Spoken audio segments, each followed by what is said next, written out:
오늘 주시는 말씀 민수기 3장 1절부터 10절 말씀 한 절씩 교독해서 읽도록 하겠습니다.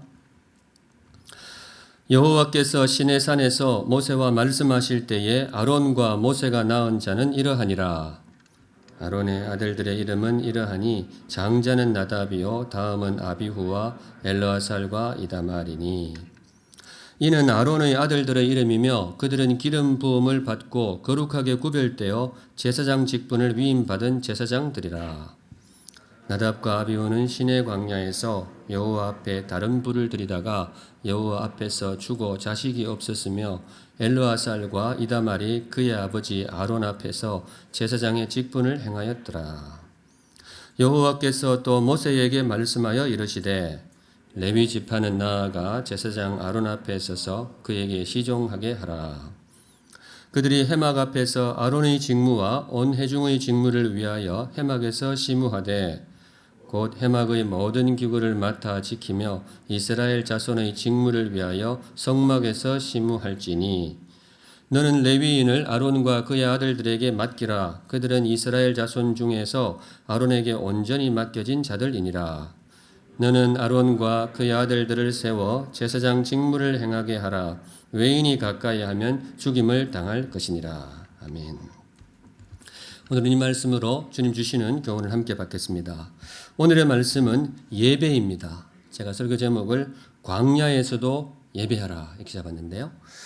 민수기는 지난주부터 묵상하고 있는데 민수기는 광야 이야기라고 했습니다. 광야를 살아간 광야 사람들의 이야기인데 그런 의미에서 다른 성경도 그렇지만은 민수기는 지금도 살아있는 주의 말씀이다. 제가 그렇게 말씀을 드렸습니다. 왜냐하면 우리의 삶도 때로 뭐예요? 광야와 같다. 삶은 광야다. 그런 말씀 묵상했는데요. 지난주 첫째 시간으로 광야를 살아가는 나의 백성들이여 무엇이 되라? 전사가 되라. 인구조사를 통해서 주님께서 각 가정에 배달하신 말씀이라고 했습니다. 나의 백성들이여 연약한 그런 인생 말고 유약한 사람 말고 강하고 담대한 전사가 되라. 그 말씀 주셨는데요. 사랑하는 샘물 성도 여러분, 여러분의 삶의 현장에서 전사가 되시기 바랍니다. 그래서 이 광야 같은 삶에서 반드시 승리하시기를 우리 주님의 이름으로 축원드립니다. 아멘. 오늘은 민수기 두 번째 시간인데요. 오늘은 예배를 묵상합니다. 인구조사를 마치신 후에 주님은 백성들에게 예배를 가르치셨습니다. 광야의 첫 걸음이 인구조사였다면 그 다음 걸음, 두 번째 걸음은 예배였습니다. 그만큼 중요하다는 것이겠죠. 오늘 그 안에 담긴 메시지를 묵상합니다. 주님께서 광야에서 가르치신 예배의 정신 함께 묵상하실 때에 우리 샘물의 예배가 이전보다 더 아름답고 귀한 예배가 되기를 간절히 소망합니다. 우리 그 소망을 품고 예배의 정신을 묵상하도록 하겠습니다. 우선 첫째, 이겁니다. 광야에서도 예배하라.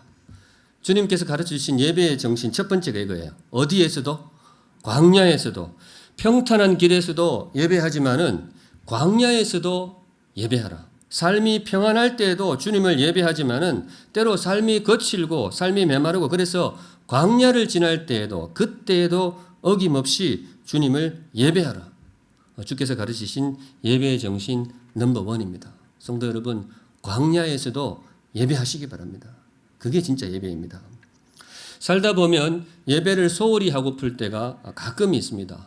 대표적으로 내 삶이 너무 분주할 때, 삶이 너무 분주하다 보면 예배가 조금 뒤로 밀리기도 하게 됩니다. 이사할 때가 그렇잖아요. 이사할 때 보면 너무 분주하고 정신이 없어요. 온 집안 전체가 난리통으로 변하게 됩니다. 밤새도록 부부가 예전 같으면 이제 밤을 새워서 짐을 싸고 애들 챙기기도 너무 버거우니까 애들은 친정에 보내놓고 밤을 새워서 이렇게 짐을 쌉니다. 집안 전체가 정신이 없는 거죠. 그러다 보면 간혹 예배가 뒷전으로 밀리기도 합니다. 그런데 지금 이스라엘 백성이 딱 그런 상황입니다. 이스라엘 백성 온 민족 전체가 지금 너무 분주해요. 어수선합니다. 이유가 뭐냐 하면 지금 이사하고 있어요. 거대한 이사 중입니다. 400년 만에 처음으로 민족 전체가 이사를 해요. 조상 대대로 이집트 땅에서 그렇게 살아왔는데 이제 새로운 땅 가나안으로 이사를 가는 거예요.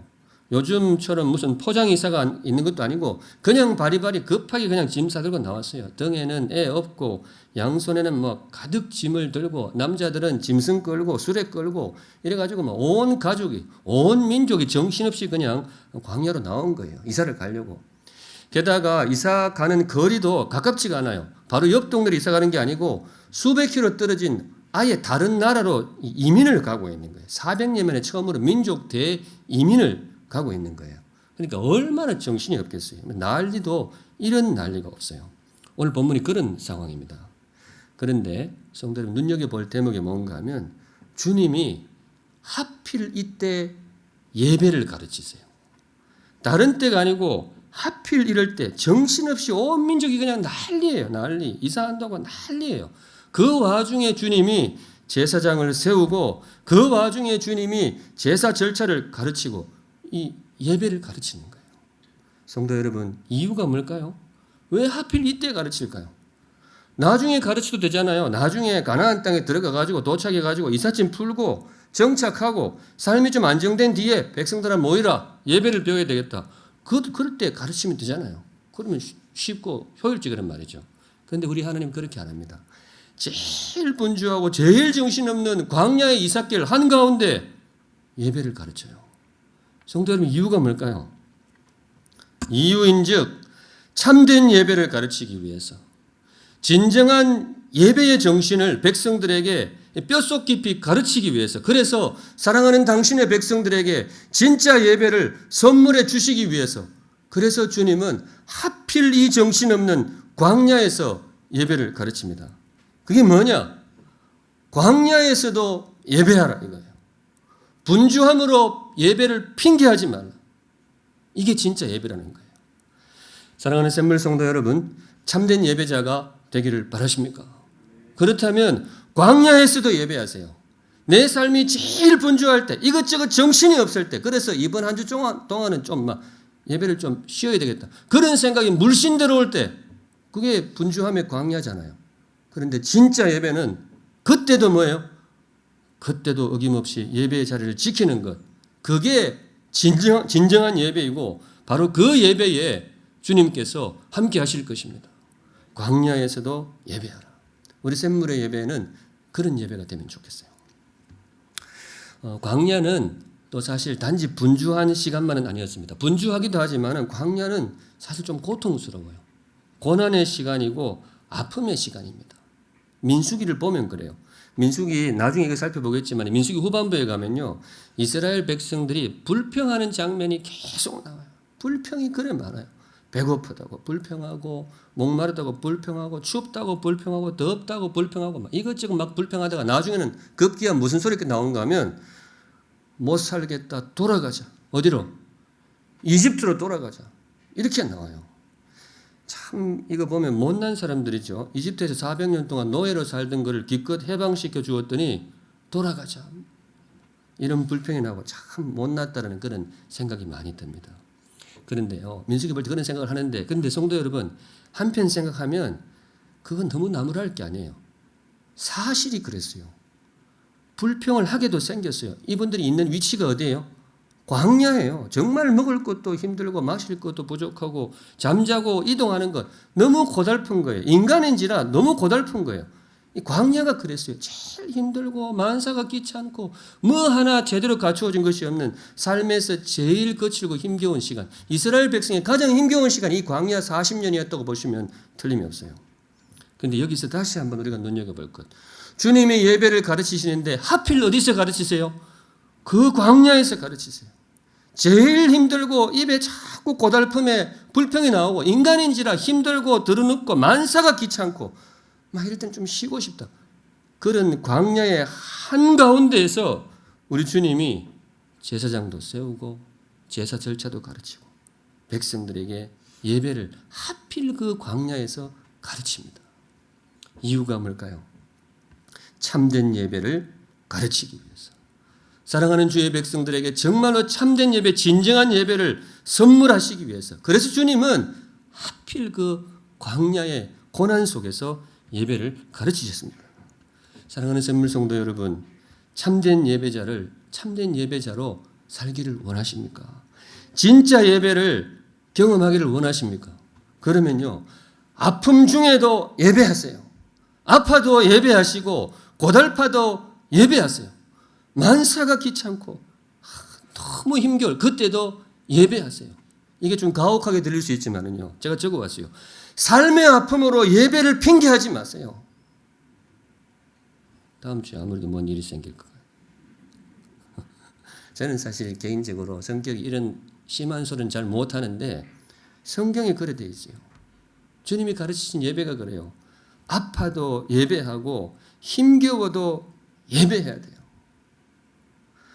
성도 여러분, 아픔 중에도 예배하시고 아플수록 더 예배하세요.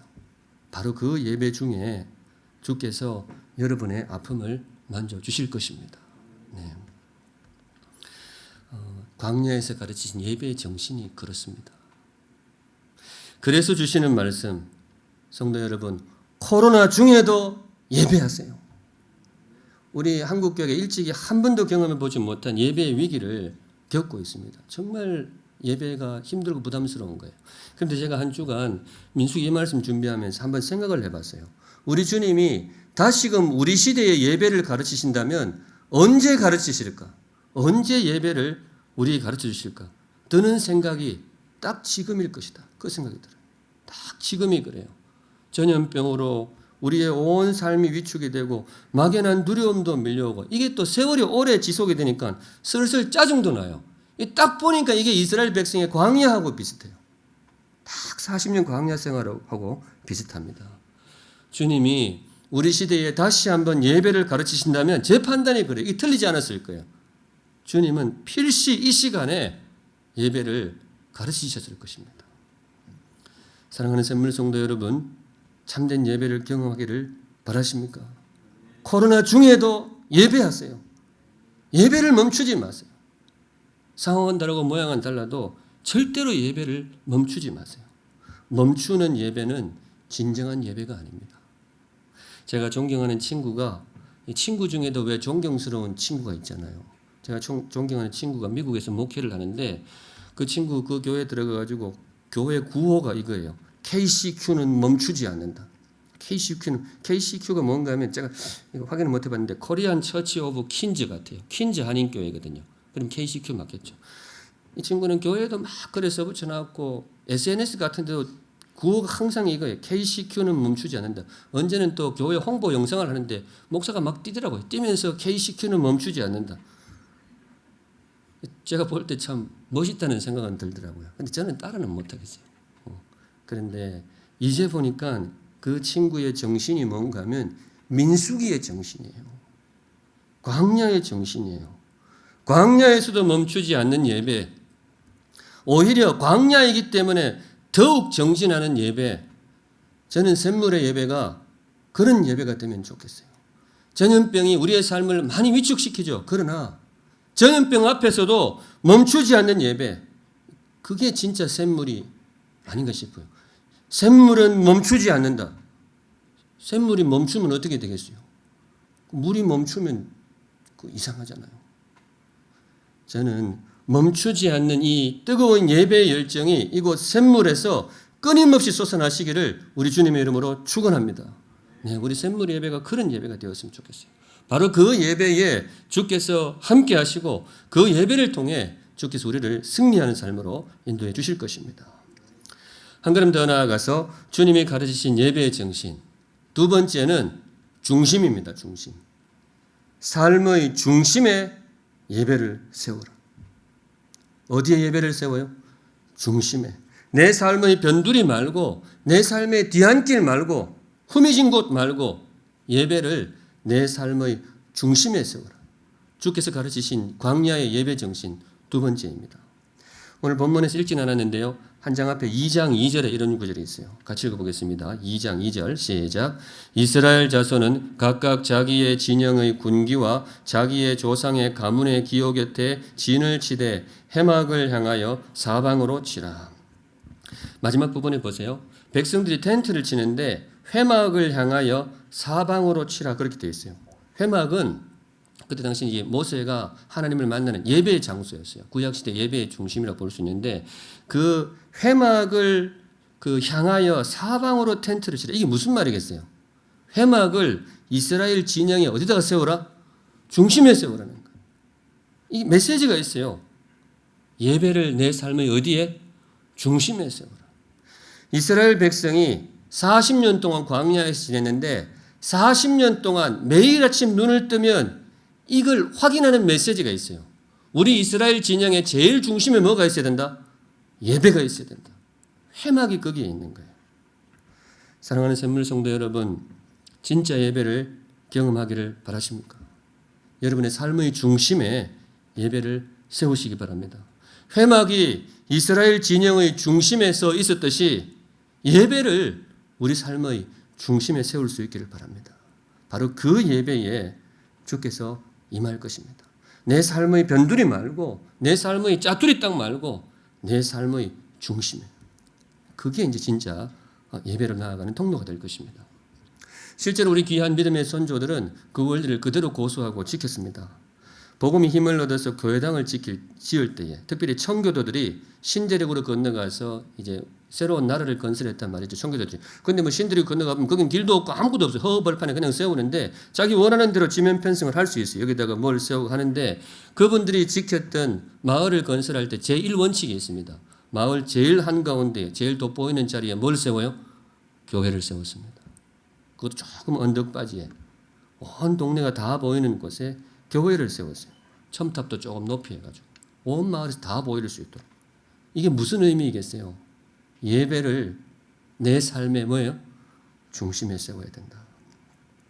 성도 여러분, 우리의 예배도 그러기를 바랍니다. 중심에 있었으면 좋겠어요. 근데 실제로 우리 시대의 모습은 그 청교도들의 시대와는 많이 달라졌습니다. 제가 눈여겨보는 대목이 있는데요. 상징적으로 이걸 우리 시대의 현실을 보여주는 것이 저는 종교 부지라고 생각해요. 아파트 지을 때 종교 부지가 배정이 되잖아요.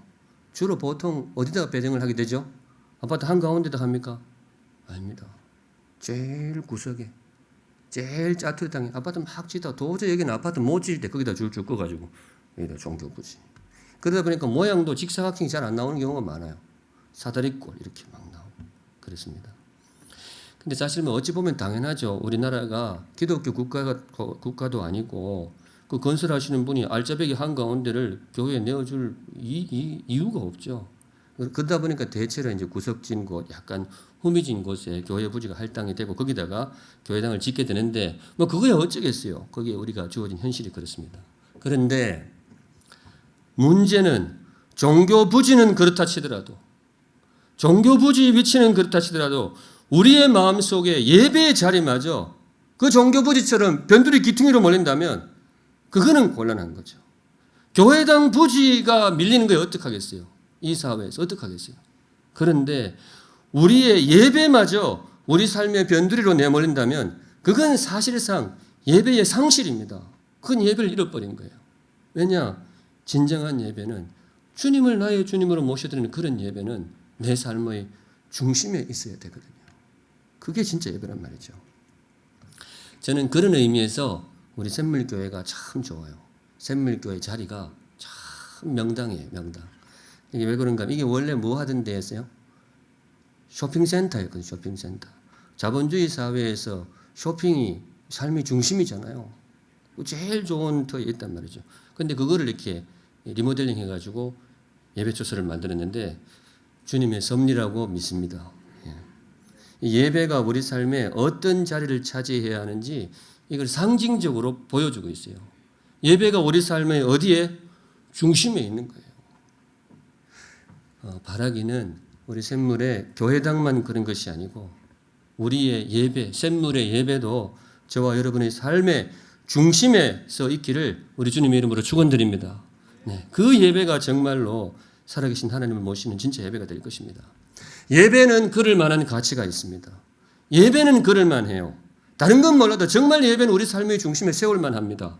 예배는 천지 만물의 창조주시고 우리의 영원한 구원자이신 하나님을 나의 하나님으로 모시고 나의 하나님으로 얻는 시간입니다. 비천한 죄인이 존귀한 하나님의 자녀가 되는 시간이고 지극히 거룩하신 하나님을 나의 아버지로 모시는 시간, 그분을 내 아버지로 확인하고 얻는 시간, 그게 예배입니다. 이거 부끄러운 일이 아니에요. 후미진 곳에서 이루어질 그런 사소한 일도 아니에요.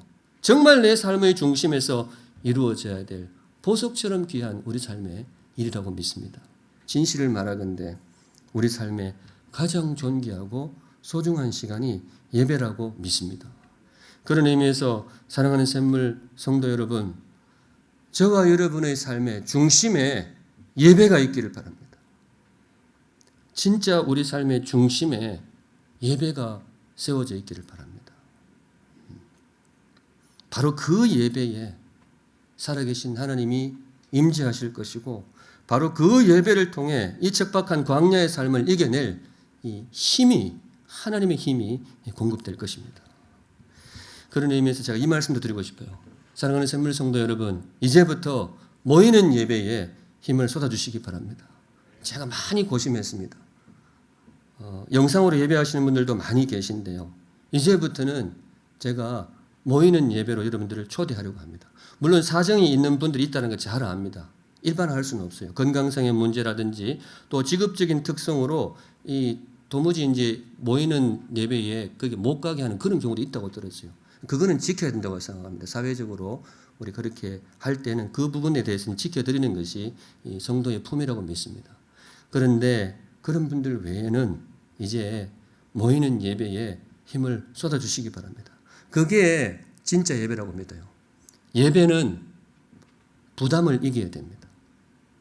진정한 예배는 넘어서야 될 부담이라면 넘어서는 것이 진짜 예배로 가는 길입니다. 삶의 변두리라면 몰라도, 예배가 그냥 내 삶의 짜투리 땅이라면 몰라도 내 삶의 중심이라면 넘어설 수 있는 부담은 당연히 넘어서는 것이 예배로 나아가는 길입니다. 제가 이거 많이 생각했어요. 이 목사로서 이런 말씀드리는 것이 굉장히 조심스럽습니다. 누구보다도 마음을 졸이고 지금 이 말하면서도 조금 주저가 되긴 해요. 그런데 건자에 기도하는 중에 주님께서 저에게 그런 마음을 강하게 주세요. 이제는 모이는 예배로 초대를 해라. 그래서 제가 털어놓습니다. 성도 여러분, 예배가 우리 삶의 옵션이 아니고 우리 삶의 중심이기를 바랍니다. 넘어설 수 있는 부담이라면 넘어서세요. 그리고 주님께로 나올 수 있기를 바랍니다. 광야의 예배, 마지막 셋째, 광야에서 주께서 가르친 예배의 정신을 묵상하고 있는데요. 그 첫걸음은 광야에서도 예배하라. 분주함으로 예배를 핑계해서는 안 된다는 거예요.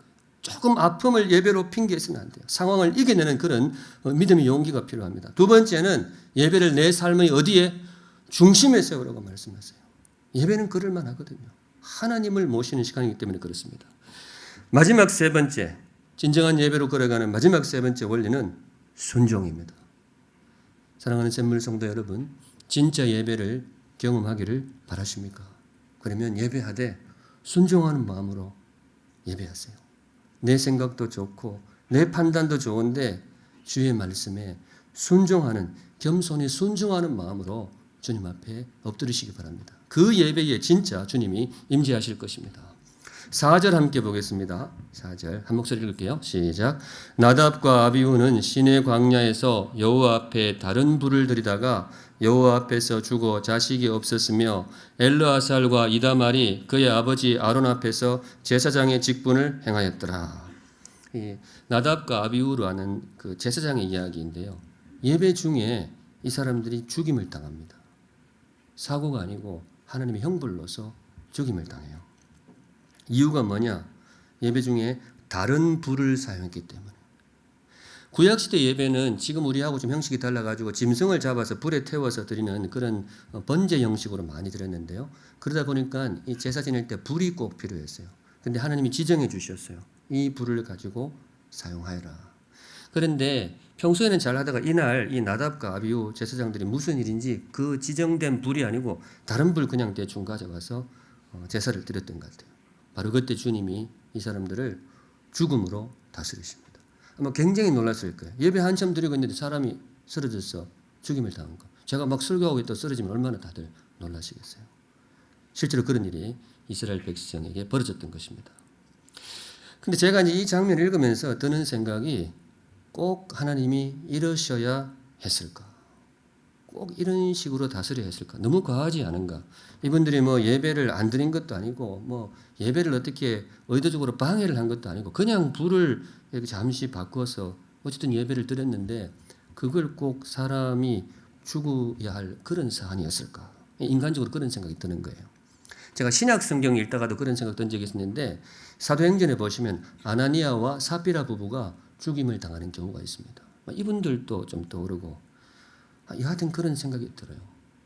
물론 뭐 그 신학 공부하면서 그 배경을 많이 배웁니다만 그래도 인간적으로 조금 하나님이 과하지 않았나 그런 생각이 조금씩 드는 거죠. 제가 하나님의 마음을 다 헤아릴 수는 없지만은 한 가지 저에게 주신 깨달음이 있어요. 뭐냐? 예배에 있어서 순종이 그만큼 중요하다는 거예요. 예배의 주인이신 하나님이 생명처럼 소중히 여기는 예배의 원리가 있어요. 예배에 있어서는 이 생명처럼 소중한 원리가 있는데 그게 뭔가 하면 순종이라는 거예요. 예배할 때는 순종하는 마음이 필요해요. 참된 예배를 드리기 위해서 우리가 절대로 포기해서는 안 되는 원리, 목숨처럼 소중히 견지되어야 할 그런 원리가 있는데 예배는 어떤 마음으로? 순종하는 마음으로. 사랑하는 샘물 성도 여러분, 진짜 예배자가 되기를 원하십니까? 그러시겠죠. 저도 그러고 싶어요. 우리 샘물의 예배가 진정한 예배가 되기를 바라십니까? 저도 소원이에요. 그렇다면 순종의 자세를 품으시기 바랍니다.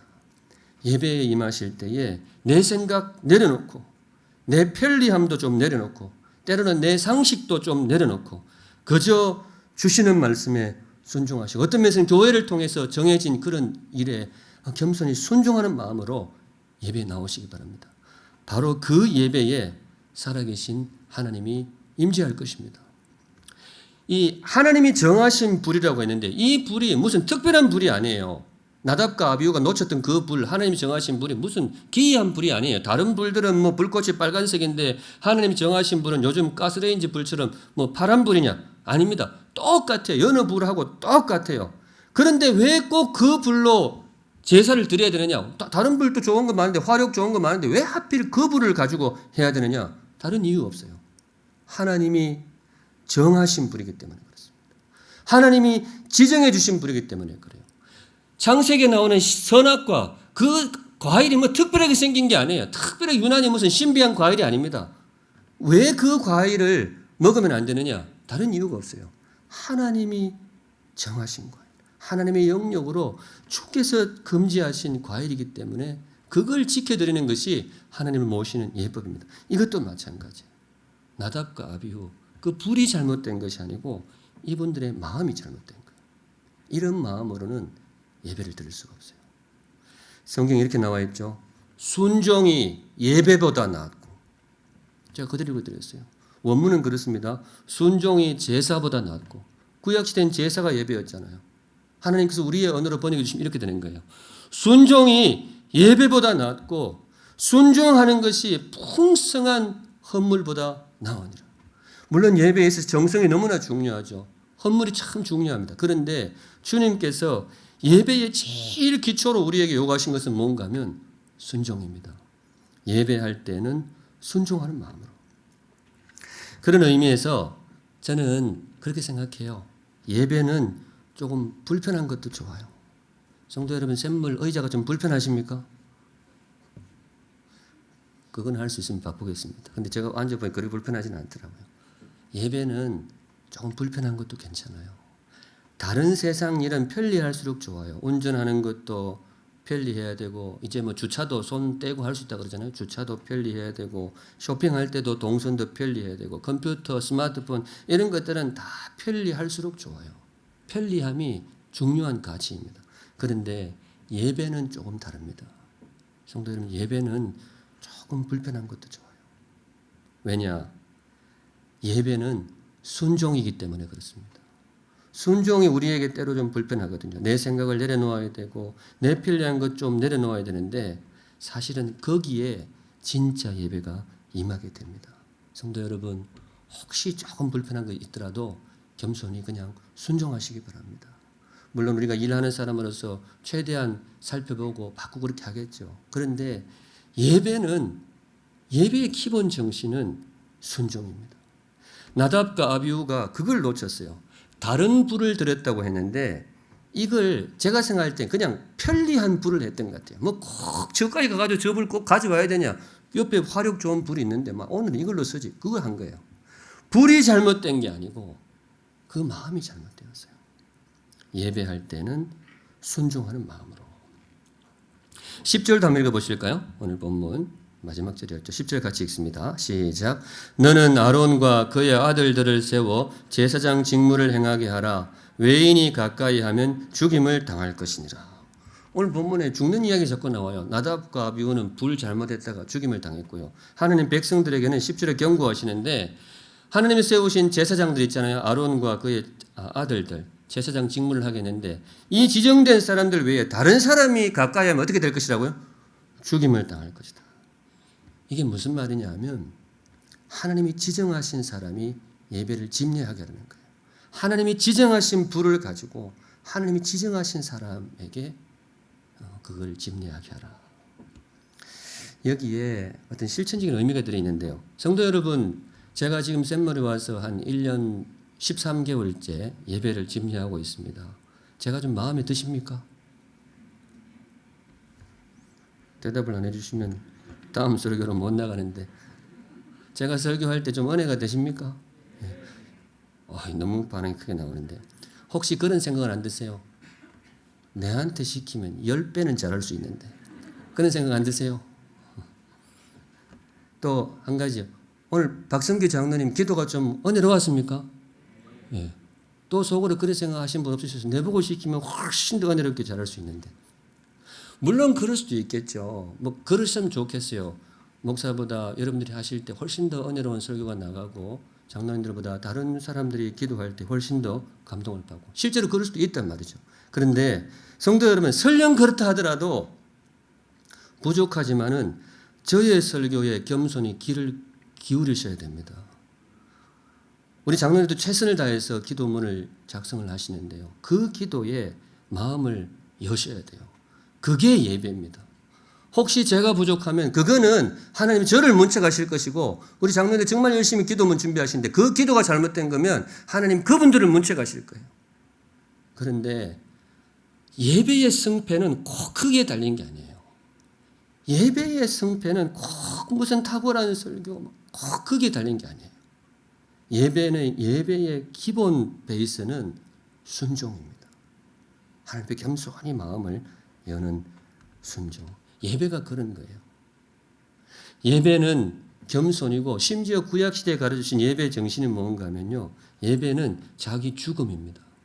우리가 다 주님 앞에 예배로 나오고 구약시대 때는 이 제물로 예배를 드렸다면 지금 우리 자신이 하나님께 예배로 나가게 되는데요.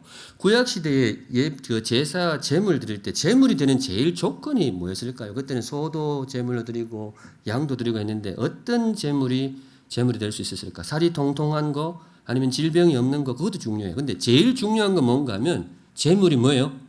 죽어야 됩니다. 죽은 제물만이 제물이 될 수가 있어요. 한번 생각해보세요. 한참 제사 드리고 있는데 소가 벌떡 일어나서 막 돌아다니는 사람. 이게 제사가 되겠냐고요. 그래서 소든 양이든 염소든 상관없는데 제물의 제1 조건이 뭐냐? 죽어야 된다는 거예요. 상징적인 의미가 있습니다. 진짜 예배로 나오는 길은 내 자아가 뭐예요? 죽어야 돼요. 내가 훨씬 더 이렇게 하면 훨씬 더 예배가 좋을 텐데 우리 목사님 이 순서를 이렇게 바꿔야 되는데 그런 생각이 들 때에 그 생각을 눌러야 됩니다. 물론 제가 이제 연초부터 예배 순서도 좀 바꾸고 고민을 많이 하는데 지금도 어떻게 하면 성경 정신에 의거해서 제일 최고의 예배를 하나님께 드릴 수 있을까 고민을 많이 합니다. 앞으로 그렇게 할 겁니다. 교역자들 의논하고 장로님들 조언을 구하고 해가지고 정말 하나님 기뻐하시는 귀한 예배가 될 수 있도록 최선을 다하겠습니다. 그건 제 몫입니다. 그런데 여러분들은 혹시 조금 부족함이 있더라도 겸손히 이 예배에 겸손히 엎드릴 때 그 순종을 통해서 참된 예배가 임하게 될 것입니다. 우리 샘물의 예배는 그런 예배가 되었으면 좋겠습니다. 네. 말씀했습니다. 오늘 주님께서 우리에게 주신 말씀 광야에서도 예배하라. 구약시대의 예배는 지금 예배와는 많이 달랐어요. 구약에서 신약으로 넘어오면서 형식도 달라지고 모양도 다르고 많이 달라졌죠. 그런데 예배의 정신만큼은 지금도 그대로 유효합니다. 마음에 꼭 새기세요. 광야에서도 예배하라. 주께서 가르치신 예배의 원리 첫걸음이었죠. 참된 예배자가 되기를 원한다면 성도 여러분, 광야에서도 예배하세요. 제일 분주한, 어떤 면에서는 제일 아픈 순간에도 예배를 멈추지 마세요. 그리고 그 예배를 내 삶의 어디에? 중심에 세우세요. 우선순위를 두셔야 합니다. 삶의 짜투리 변두리 땅. 예배는 그것과 좀 달라야 돼요. 하나님을 모시는 예배, 내 삶의 중심에 세우라. 그리고 순종으로 예배하라. 내 생각도 좋고, 예배라는 것은 꼭 탁월해야 되는 게 아니에요. 겸손히 주님 앞에 엎드릴 때에 거기에 진짜 예배가 임하게 될 것입니다. 이 모든 말씀을 담아서 우리 샘물의 예배가 하나님 앞에 가장 아름답고 소중한 귀한 예배가 되기를, 우리 주님이 받으시기에 정말 합당한 예배가 되기를 우리 주님의 이름으로 축원합니다. 아멘. 함께 찬양하겠습니다. 아무도 예배하지 않는 그곳에서 주를 예배하리라. 우리 말씀 마음에 새기시면서 마음 모아 찬양하겠습니다. 그리고 하신 하나님 아버지, 광야에서도 예배하는 교회가 되겠습니다. 삶의 중심에 예배를 세우겠습니다. 더 탁월한 길, 더 좋은 길보다 순종의 길을 걸어가겠습니다. 약속하신 예배를 우리에게 선물하여 주시옵소서. 예배 중에 주님이 임재하셔서 우리 성도들의 질병도 낫고, 예배 중에 주께서 역사하셔서 우리 성도들의 삶에 얽히고 설킨 것들도 풀어지고 주님의 살아계심을 경험하는 진짜 예배를 우리들에게 선물하여 주시옵소서. 이를 위해서 온 성도들이 예배를 사모하고 예배자로 우뚝 서는 그런 샘물이 될 수 있도록 인도해 주시옵소서. 아멘. 그리고 하신 하나님, 우리 성도들 하나님 앞에 또 귀한 헌물 올려드립니다. 주님 기쁘게 받아주시옵소서. 생업의 현장에도 주님 동행하여 주시고, 우리 성도들 헌물과 함께 올려드리는 기도의 제목도 세밀하게 살펴보시고 우리 성도들의 가장 귀하고 가장 선한 길로 인도하여 주시옵소서. 자신의 길을 헤쳐가는 청년들의 앞길도 주님께서 열어주시고, 병상에 누운 성도들 힘주시고, 수술대에 오르는 성도들도 있습니다. 주께서 동행하여 주시옵소서. 한 주간의 삶 속에서 주님께서 늘 우리의 친구가 되시고 울타리와 보호자가 되어 주시옵소서. 아멘. 지금은 우리 구주 예수 그리스도의 은혜와 하나님 아버지의 그 크신 사랑과 지금도 우리와 함께 하시는 성령 하나님의 임재하심이 주님 앞에 엎드려 예배하는 모든 샘물의 예배자들 머리 위에 이제로부터 영원까지 항상 함께 계실지어다. 아멘.